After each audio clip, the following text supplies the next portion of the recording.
സൊലിബിന്റെ സൂവറാട്ടം സ്വലാത്തിലും മീസയിലിട്ടും സഫറാട്ടം സുമദോനിയിലെ ഖലാസേരേ സൊലിബിന്റെ സൂവറാട്ടം സ്വലാത്തിലും മീസയിലിട്ടും സഫറാട്ടം സുമദോനിയിലെ ഖലാസേരേ സുബ്ഹാനേ യാദാബുകൾ മീശി പോകുമ്പോൾ കോലം അകമാകെ ജവാബും കാത്തിരിക്കും മാലം സുമിതത്തിൽ അടങ്കലും തകർത്തേറും പോരെ സദനത്തിൽ ഉറക്കത്തിൽ വിതച്ചിടും വീറ് സുരുമിക്കും ജഹന്നമിൽ തിളക്കുന്ന നാറ് സവബാക്കി പരലോകം കരിക്കും നെഞ്ചോറ് ഇന്നാലില്ല ചൊല്ലുന്നില്ല ഇറയോനല്ല ഖൈറാം ജല്ല ശ്രുതിയാലെ മുഹ്സിനും നിശിതയാൽ അബുകൻ സയാമന്നാൻ യാ ഹന്നാൻ യാ മന്നാൻ യാ ഹന്നാൻ യാ അല്ലാഹ്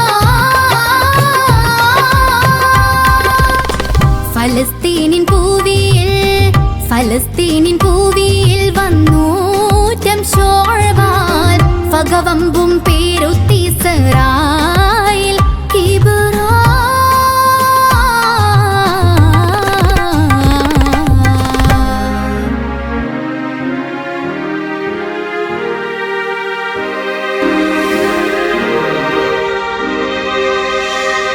ശ്രീ ഫൈസൽ കന്മനം എഴുതി മുഹസിൻ ഗുരുക്കൾ ഈണം നൽകി മിൻഹ ആലപിച്ച സങ്കടപ്പെയ്ത്ത് എന്ന സംഗീത ആൽബമാണ് ഞാനിപ്പോൾ പ്രകാശിപ്പിച്ചത്.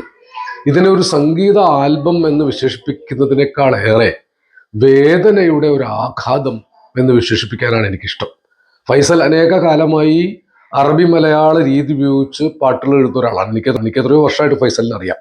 ഫൈസൽ ഫലസ്തീനിലെ അനുഭവങ്ങൾ മുൻനിർത്തിക്കൊണ്ട് എഴുതിയതാണ് ഈ ഗാനം.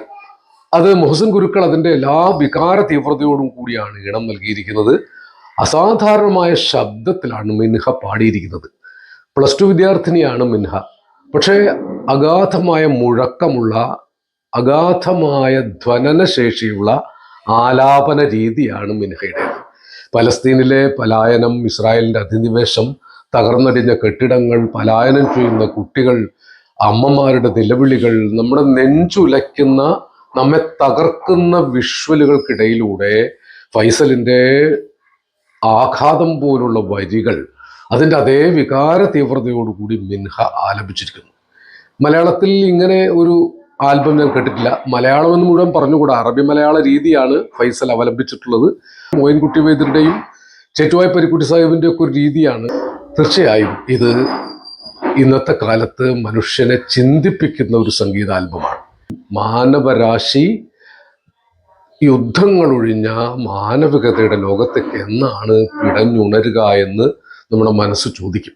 തീർച്ചയായും ഒരു നവീനമായ അനുഭവമാണ് ഫലസ്തീൻ്റെ പശ്ചാത്തലത്തിൽ സങ്കടപ്പെയ്ത്ത് എന്ന ഈ ആൽബം. വിശേഷിച്ചും ഇതിൻ്റെ രചനയും മുഹസിൻ ഗുരുക്കളുടെ തീവ്രമായ സംഗീതവും ഈ ആൽബത്തിന് എൻ്റെ ഏറ്റവും പ്രാർത്ഥനാ നിർഭരമായ ആശംസകൾ.